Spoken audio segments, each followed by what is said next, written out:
प्यारे बच्चों, नमस्कार। एजुकेशन स्कूल परिवार में आपका स्वागत है।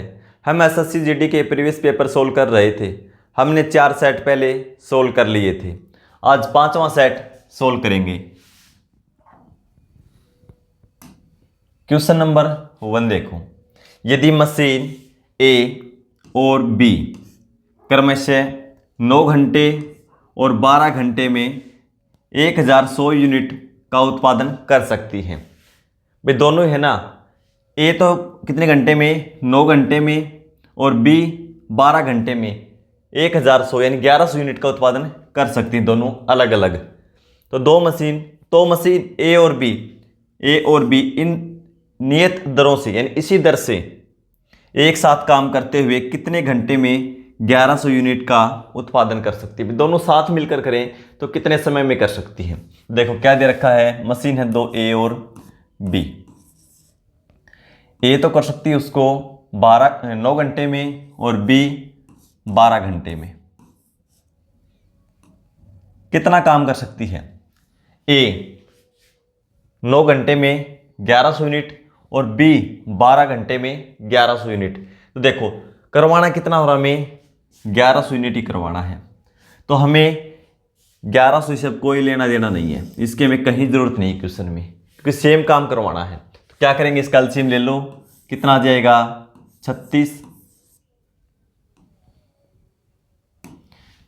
ए करेगा 4 यूनिट का रही घंटे में और बी मशीन करेगा 3 यूनिट। दोनों मिलकर करेंगे 4 और 3 7 यूनिट। कुल काम कितना, 36 यूनिट। कुल काम अब हमें 1100 मानने की जरूरत नहीं है, क्योंकि दोनों इतना तो कर सकती हैं, इतना ही करवाना है। तो इसकी हमें क्वेश्चन में कहीं जरूरत ही नहीं है। अब ये नहीं भाई आपकी कभी 1100 ले लो कुल यूनिट, नहीं, इसकी जरूरत ही नहीं है हमें। ठीक है, कुल कार्य हमने 36 यूनिट मान लिया। दोनों मिलकर 7 यूनिट, 7 से भाग दे देंगे, कितना आएगा 36/7 घंटे में वो कार्य पूरा कर देंगे। 36/7 ऑप्शन पहला ही हो जाएगा। Question number 2। एक क्लब में 90 महिला सदस्य और 60 पुरुष सदस्य हैं। यदि महिला सदस्यों की औसत आयु 35 वर्ष और पुरुष सदस्यों की औसत आयु 45 वर्ष है, तो पूरे क्लब की औसत आयु ज्ञात कीजिए। भाई कितने वर्ष है हमें बताना है। तो देखो महिला बता रखे, फीमेल और मेल, या लिख लो टोटल। महिला कितनी है 90 और पुरुष 60। दोनों को जोड़ दें तो टोटल कितने हो जाएंगे 150। ठीक है, सब क्वेश्चन में दे रखा है। तो हमें ज़्यादा कैलकुलेशन करने की जरूरत नहीं क्वेश्चन में। देखो कैसे करेंगे इसको अटेम्प्ट हम। महिला सदस्यों की औसत आयु 35 वर्ष, तो योग क्या हो जाएगा, 90 को 35 से गुणा कर दो। पुरुष की औसत आयु 45 वर्ष, तो 60 को 45 से गुणा कर दो। टोटल की औसत आयु पूछा है, टोटल की निकालने तो हम क्या करेंगे, x मान लिया हमने। अब यहाँ से इसको सोल्व कर दो, हमारा आंसर आ जाएगा। कैंसिल कैसे करेंगे, देखो भाई कैंसिल तीनों में बराबर करना होगा। ये नहीं आप इन दोनों को आपस में कैंसिल कर दो, इसको छोड़ दिया, नहीं, तीनों को बराबर करेंगे। देखो 15 से तीनों हो जाएंगे, ये हो जाएगा 10 बार में, ये 15 से 6 बार में, और ये 15 से 3 बार में। ठीक है, अब 10 से कैंसिल हो जाएगा, 10 से देखो 0 कैंसिल, इसमें भी 0 कैंसिल, इसमें 10 से कैसे कैंसिल करेंगे, 2 और 5 से अलग अलग कर लो। 5 से करेंगे 7 और 2 से 3। अब इधर क्या बचा x, और x का मान हमें निकालना है। कितना आ जाएगा 3 × 7 21, प्लस है बीच में 6 × 3 18। 21 और 18 को जोड़ देंगे, 21 + 18 कितना हो जाएगा, औसत आयु 39 वर्ष। ठीक है, हमें इनसे कैलकुलेशन करने की जरूरत नहीं है भाई। कभी आप 60 से 45 की करो, 90 से 35 की करो, फिर दोनों को जोड़ो, फिर 150 से भाग दो, कैलकुलेशन ज़्यादा होगी। ये तो संख्याएं आसान है, इस तरह की हो सकती हैं 48 64 आपस में गुणा करनी पड़ जाए, टाइम ज़्यादा लगेगा। तो इस तरह सोल्व करेंगे हम। ठीक है, तो हमारा आंसर क्या हो जाएगा 39, ऑप्शन डी हो जाएगा। क्वेश्चन नंबर 3, एक व्यक्ति पहले दिन पर 6 घंटे में 240 किलोमीटर, दूसरे दिन पर 8 घंटे में 360 किलोमीटर और तीसरे दिन पर 6 घंटे में 450 किलोमीटर की दूरी पूरी करता है। 3 दिनों में उसके द्वारा पूरी की गई प्रति घंटे की औसत दूरी ज्ञात कीजिए। प्रति घंटे औसत दूरी निकालनी। औसत दूरी कैसे निकालेंगे? कुल तय की गई दूरी को कुल लिए गए समय से भाग दे देंगे। ठीक है, तो देखो पहले दिन क्या है, एक साइड तो टाइम लिख लो और एक साइड डिस्टेंस एंड दूरी। तो पहले दिन 6 घंटे और कितनी कवर की? 6 घंटे में 240, दूसरे दिन 8 घंटे में 360 और तीसरे दिन 6 घंटे में 450। ये क्वेश्चन में दे रखा है, तो क्या करेंगे? कुल समय देखो कितना लिया, 6 6 12 और 8 20 घंटे और कुल दूरी कितनी तय की? जोड़ दो 0, 10 और 5 15, 9 और 1 10, यानी कुल दूरी तय की है 1050 किलोमीटर और कुल समय लिया है 20 घंटे। तो कुल दूरी को कुल लिए गए समय से भाग दे दो। 0 से 0 कैंसिल हो जाएगा, 20 से भाग देंगे तो 105 को 2 से भाग देंगे तो 52.5 किलोमीटर। ठीक है भाई, औसत चाल पूछे तो 52.5 किलोमीटर प्रति घंटा हो जाएगी औसत चाल। या पूछा 1 घंटे में कितनी दूरी तय की गई, दूरी पूछी है तो कितनी हो जाएगी? 52.5 किलोमीटर। पूछता प्रति घंटे चाल तो किलोमीटर प्रति घंटा ऑप्शन में मिलता हमें। ठीक है, तो क्या हो जाएगी? 52.5 किलोमीटर, ऑप्शन डी हो जाएगा। क्वेश्चन नंबर 4, मनीष ने एक एयर कंडीशनर 46,875 रुपये में खरीदा। इसके मूल्य का 8% वार्षिक दर से मूल्य ह्रास हो रहा है। मूल्य ह्रास का मतलब प्रतिवर्ष 8% इसका मूल्य कम हो रहा है। 3 वर्षों बाद एयर कंडीशनर की कीमत क्या होगी? वही सेम CI वाला क्वेश्चन है भाई। ठीक है, तो देखो मूल्य क्या दे रखा है? 46,875 और प्रति वर्ष कितना कम होता है? 8%। 8% कम होता है। ये वैल्यू अपने आप में कितनी है? 100%। 8 कम कर देंगे तो कितनी हो जाएगी? 92%। और 92% को क्या लिखेंगे? 92/100, 4 से कैंसिल करके लिख लो, यानी 23/25। समय 3 वर्ष है तो 3 बार लिखो, 23/25 और 23/25।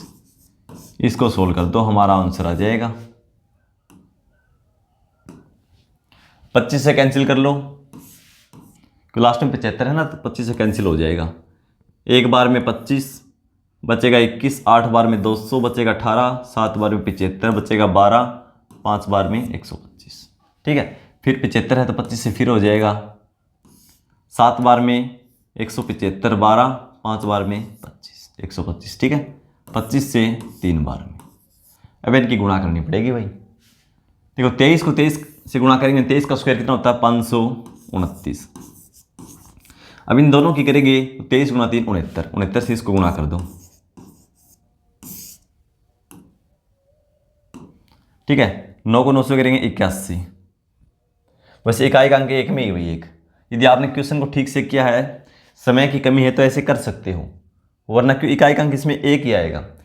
समय है हमारे पास तो कैलकुलेशन को पूरा करेंगे। ठीक है, क्योंकि 1 नंबर की वैल्यू बहुत ज़्यादा होती है। 81, 8, 18 और 8 26, 2 39 और 2 47, 6 से करेंगे 54, 5 12 और 5 17, 1 30 और 1 31। ठीक है, 1 0 5 6 और 3, 36,501 रुपये हो जाए उसकी कीमत 3 वर्ष बाद। 36,501, ऑप्शन सी। क्वेश्चन नंबर 5, प्याज के मूल्य में 25% की वृद्धि से एक महिला 200 रुपये में 5 किलोग्राम कम खरीद सकती है। प्याज का बढ़ा हुआ मूल्य प्रति किलोग्राम है। भाई कहने का मतलब ये है कि कोई महिला प्याज पर 200 रुपये खर्च करती थी। ठीक है, पहले भी 200 रुपये खर्च करती थी, अब भी 200 रुपये खर्च करती है। लेकिन क्या बोल रखा है कि प्याज का मूल्य 25% बढ़ गया, उसके कारण क्या होता है भाई, उसको 5 किलोग्राम प्याज कम मिल पाता है। ठीक है, 5 किलोग्राम कम मिल पाता है। प्याज का बढ़ा हुआ मूल्य यानी बढ़ने के बाद मूल्य क्या हो गया वो पूछा है। तो देखो कैसे करेंगे, उसके पास रुपए कितने हैं, 200 रुपये हैं उसके पास। प्याज का मूल्य कितना बढ़ा है, 25%। यदि ये पैसे को भी 25% बढ़ा दे, जो भी रुपए हैं रुपए भी 25% ज़्यादा खर्च कर दे, तो जितने प्याज पहले खरीद पाती थी उतने ही अब खरीद पाएगी ना। सोच के देखो एक बार, तो 25% का मतलब 1/4 कितना हो जाएगा, 50। यानी 50 रुपये और खर्च कर दे, 200 तो उसको करना ही है, 50 रुपये और खर्च कर दे तो क्या हो जाएगा, जितने प्याज पहले खरीद पाती थी उतने ही अब खरीद पाएगी। लेकिन अब कितना कम खरीद पाती है, 5 किलोग्राम। किसके कारण, क्योंकि वो 50 रुपये खर्च नहीं करती है। यदि 50 रुपये खर्च करे तो 5 किलोग्राम उसको और मिल जाएंगे। इसका मतलब क्या हुआ कि 5 किलोग्राम का अब मूल्य क्या है, 50 रुपये। 1 किलोग्राम का पूछा है तो 5 से भाग दे दो, यानी 10 रुपये प्रति किलोग्राम है वर्तमान मूल्य, यानी अब बढ़ने के बाद का। एक तरीका तो है ये। दूसरा देखो, दूसरा तरीका कैसे हो जाएगा,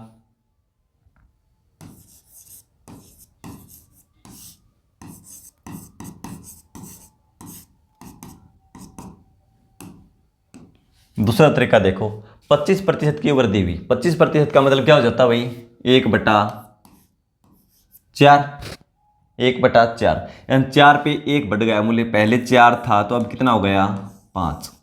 रुपए सेम है, पहले उतने थे आज भी उतने हैं, तो वस्तु का अनुपात क्या हो जाएगा इसके विपरीत। पहले वस्तु 5 मिलती थी अब 4 यूनिट मिलेगी।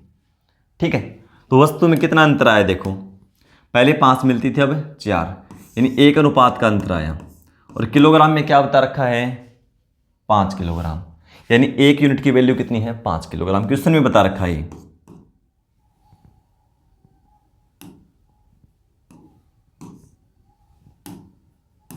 ठीक है, 1 यूनिट का 5 किलोग्राम। अब यूनिट कितना मिल पाता है, अब मिल पाता है 4 यूनिट। तो 4 का मतलब कितना हो जाएगा, 5 × 4 20 किलोग्राम। और रुपए कितने हैं, 200। ठीक है भाई, 200 रुपये हैं, 1 यूनिट की वैल्यू 5 किलोग्राम। और अब कितना मिल पाता है देखो, ये तो पहले का था, पहले, और ये क्या है, वर्तमान या मूल्य बढ़ने के बाद का है। पहले 4 था 5, तो पहले वस्तु 5 मिलती थी अब 4, तो 1 का 5, 4 का कितना हो जाएगा वस्तु का, 20 किलोग्राम। 200 रुपये में 20 किलोग्राम मिलती है, तो क्या हो जाएगा, 1 किलोग्राम का मूल्य निकालेंगे तो 10 रुपये प्रति केजी। दूसरा तरीका ये। ठीक है, ऑप्शन हमारा डी हो जाएगा। क्वेश्चन नंबर 6, किसी अनुपात में प्रथम और चतुर्थ पद का गुणनफल 70 है और द्वितीय और तृतीय पद का गुणनफल 3.5x है। x का मान है, x का मान हमें निकालना है। तो देखो ये बेसिक चीज़ हम पढ़ चुके हैं पहले, क्योंकि हमने कंप्लीट मैथ कर रखा है, प्ले लिस्ट देख सकते हो आप। उसमें क्या बता रखा है देखो, इसमें कि प्रथम और चतुर्थ का गुणनफल दे रखा है, द्वितीय और तृतीय का दे रखा है, x का मान पूछा है। तो देखो ये होते हैं वैसे, ये प्रथम है a, ये द्वितीय, c तृतीय और d चतुर्थ, चौथा, फर्स्ट सेकंड थर्ड और फोर्थ। तो क्या बता रखा है इसमें, बाहरी पदों का गुणनफल, जो ये अंदर के पद होते हैं दोनों मध्य पद, इनका गुणनफल आपस में बराबर होता है भाई। ठीक है, तो ये कुछ आपको क्वेश्चन में लिखने की जरूरत नहीं है, बराबर रख दो। 3.5x की वैल्यू कितनी हो जाएगी, 3.5x बराबर 70। x का मान निकालना, सिंपल क्वेश्चन है। दशमलव हटाओगे तो बटा में 10, 35 से 2 बार में कैंसिल, x की वैल्यू कितनी हो जाएगी, 10 × 2 20। सिंपल क्वेश्चन है बिल्कुल, क्योंकि बाहरी पदों का गुणनफल मध्य पदों के गुणनफल के बराबर होता है। तो 3.5x की वैल्यू 70, x की वैल्यू निकालनी कितनी हो जाएगी, 20। ऑप्शन ए हो जाएगा। क्वेश्चन नंबर 7, एक शंकु की त्रिज्या 5 सेंटीमीटर है और इसकी तिर्यक ऊंचाई 16 सेंटीमीटर है। भाई त्रिज्या दे रखी 5 सेंटीमीटर और तिर्यक ऊंचाई 16 सेंटीमीटर, इसका कुल पृष्ठीय क्षेत्रफल क्या होगा। भी देखो शंकु का कुल पृष्ठीय क्षेत्रफल क्या होता है, πr × l + r, ये फॉर्मूला होता है। पाई आर यानी रेडियस, एल क्या है सलांट हाइट, ठीक है, तिर्यक ऊंचाई। कैसे बनता है तो देख लो एक बार, पाई आर एल ये वक्र पृष्ठ क्षेत्रफल होता है शंकु का, ठीक है, ये शंकु है देखो, वक्र पृष्ठ क्षेत्रफल, ठीक है। जो इसको शंकु, मान लो ये शंकु अगर टोपी है कोई, इसको बनाने में जितना भी कपड़ा लगा है या गत्ता लगा जो भी, उसका क्षेत्रफल होता है पाई आर एल। संपूर्ण पूछा है यानी उसमें नीचे सर्कल होता है, ये ऐड हो जाता है, ठीक है, यानी ये और जोड़ दो इसमें पाई आर स्क्वायर। यहाँ से देखो पाई आर कॉमन ले लेंगे, इधर क्या बचेगा एल, और यहाँ पे एक आर हमने ले लिया, एक आर बच गया, ठीक है। तो ये फॉर्मूला हो जाता है, ऐसे बन के आता है ये। सिंपल याद रखना pi R into L plus R. तो पाई का मान 22/7, आर रेडियस कितनी है 5 सेंटीमीटर, एल प्लस आर तिर्यक ऊंचाई प्लस त्रिज्या, 16 और 5 21 जोड़ के लिख दो 21, इतना ही क्वेश्चन है। 7 से 3 बार में 5 गुणा 3 15, 15 से 22 की गुणा करेंगे 30, 3 30 और 3 33, क्षेत्रफल है तो वर्ग सेंटीमीटर, 333 वर्ग सेंटीमीटर क्या हो जाएगा इसका क्षेत्रफल, कुल पृष्ठीय टोटल सरफेस एरिया, ठीक है, या संपूर्ण पृष्ठीय क्षेत्रफल एक ही बात है, 330 वर्ग centimetre, option B. Question number 8, कितने वर्षों में 800 रुपये की धनराशि 10% वार्षिक दर से 926.1 रुपये हो जाएगी, जबकि ब्याज अर्धवार्षिक रूप से संयोजित होता है। ब्याज अर्धवार्षिक रूप से, ये क्या है धनराशि यानी मूलधन, ये हमारे पास क्या है मिश्र धन, और ये क्या है दर, समय में निकालना है, ठीक है। तो देखो कैसे निकालेंगे, सबसे पहले रेट देखो, दर कितना है 10%, टाइम हमें निकालना है,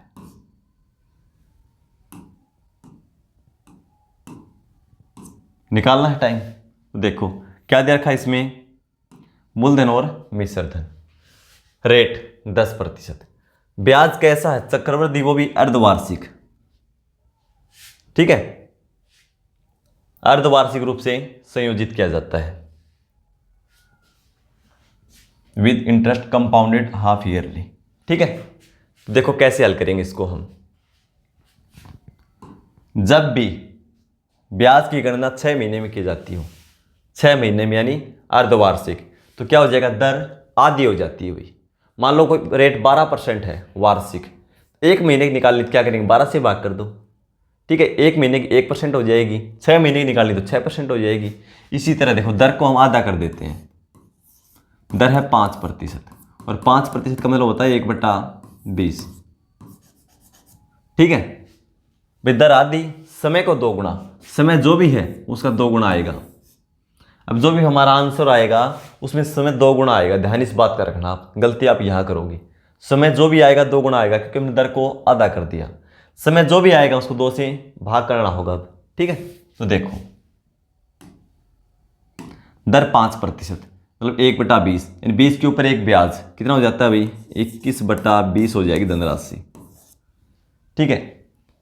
और समय कितना है T वर्ष बराबर, क्या दे रखा है, ये क्या है मिश्र धन, ये क्या है मूलधन, मिश्र धन कितना है 926.10, 10 हटा देंगे तो बटा में हम 100 लिख देंगे, ठीक है, बटा में मूलधन 800, 10 हटाएंगे तो 2 अंकों का बाद था ना, तो 2 जीरो लगा दो 100, इसको अब सोल्व कर लो, 0 से 0 कैंसिल, अब ये 2 या 5 से कैंसिल होगा, ये नहीं तो 2 से होगा और नहीं ये 5 से होगा।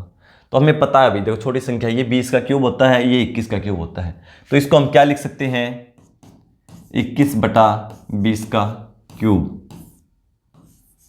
अब बीच में इक्वल का साइन है, तो देखो बेस 21/20 21/20 दोनों बराबर है, आधार बराबर हैं और बीच में इक्वल का निशान है, यानी बराबर का निशान है, इसका मतलब पावर भी बराबर होंगी। तो टी की वैल्यू कितनी हो जाएगी टाइम 3 वर्ष।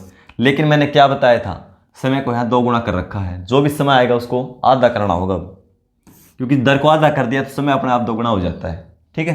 तो 3/2 यानी 1.5 वर्ष। गलती ये करोगे ऑप्शन में देखो 1.5 भी मिलेगा और 3 भी, ठीक है, क्योंकि एसएससी जीडी की क्वेश्चन है, ये पूछा गया क्वेश्चन है, मैंने तो बनाया नहीं, तो ऑप्शन में दोनों देखो 1.5 भी है और 3 भी है।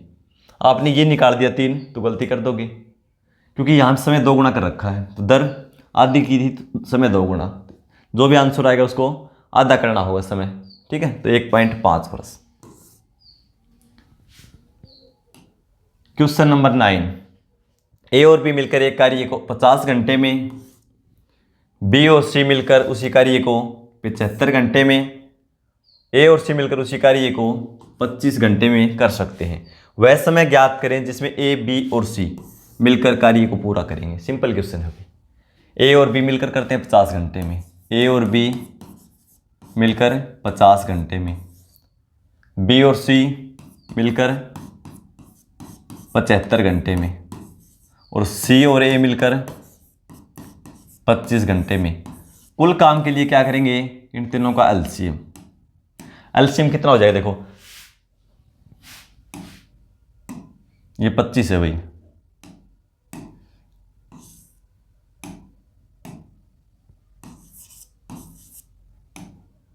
कुल काम के लिए एलसीएम। तो 25 या 75, 25 दूनी 50, 25 तीनों में कॉमन है, इसमें गुणा 2, इसमें गुणा 3, 2 और 3 का एलसीएम 6, 25 को 6 से गुणा कर दो, एलसीएम आ जाएगा 150। ए और बी मिलकर करेंगे भाई 50 घंटे में करते हैं, कुल कार्य है 150, तो 1 घंटे में 3 यूनिट, 150 को 75 से भाग देंगे 2 यूनिट, 25 से भाग देंगे 6 यूनिट। अब देखो यहाँ पे ए 2 बार, बी भी 2 बार, सी भी 2 बार, 2 कॉमन ले लो, ए प्लस बी प्लस सी, मिलते कार्य कितना होता है 3 2 5 और 6 11 यूनिट। लेकिन ए बी सी से करवाना है, तो ए बी सी तीनों मिलकर कितना करेंगे, 2 साइड आएगा तो भाग में, यानी 11/2 यूनिट। और कुल कार्य है कितना, ये देखो 150 यूनिट, तीनों मिलकर एक दिन में 11/2 यूनिट, 2 ऊपर जाएगा तो 11/2 से भाग दे देंगे हम, यानी 300/11 घंटे, तो घंटे दिन है तो दिन, ठीक है। 300/11 घंटे में कंप्लीट कर देंगे, 300/11, ऑप्शन डी हो जाएगा। क्वेश्चन नंबर 10, 14 सेंटीमीटर ऊंचाई वाले लंबवर्तीय बेलन का वक्रपृष्ठीय क्षेत्रफल 110 वर्ग सेंटीमीटर है। बेलन का आधार का व्यास क्या है, ठीक है भाई। तो देखो बेलन का क्या आधार का वक्रपृष्ठीय क्षेत्रफल, तो क्या होता है बेलन का वक्रपृष्ठीय क्षेत्रफल 2πr, 2 पाई का मान 22/7 r, त्रिज्या हमारे पास है नहीं, हमें निकालनी है, r इंटू एच, ऊंचाई कितनी 14 सेंटीमीटर, और कितना दे रखा है क्षेत्रफल 110 वर्ग सेंटीमीटर। यहाँ से r की वैल्यू निकाल दो, r से हमें d की वैल्यू निकाल देंगे, डायमीटर, ठीक है। 7 से कैंसिल करेंगे 2 बार में, 22 से 5 बार में, ठीक है। इधर क्या बच गया, 2 × 2 4r, 4r की वैल्यू 5 है, r की वैल्यू निकालेंगे तो 5/4। ये क्या है, रेडियस। पूछा क्या, व्यास यानी डायमीटर, ठीक है। तो त्रिज्या का 2 × 2 से गुणा कर दो, 5/4 × 2, 2 से 2 बार में 5/2 यानी 2.5 सेंटीमीटर, ये व्यास हो जाएगा, डायमीटर, ठीक है। ऑप्शन ए हो जाएगा।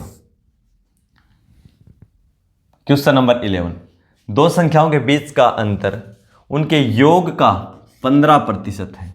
छोटी संख्या और बड़ी संख्या का अनुपात ज्ञात करें।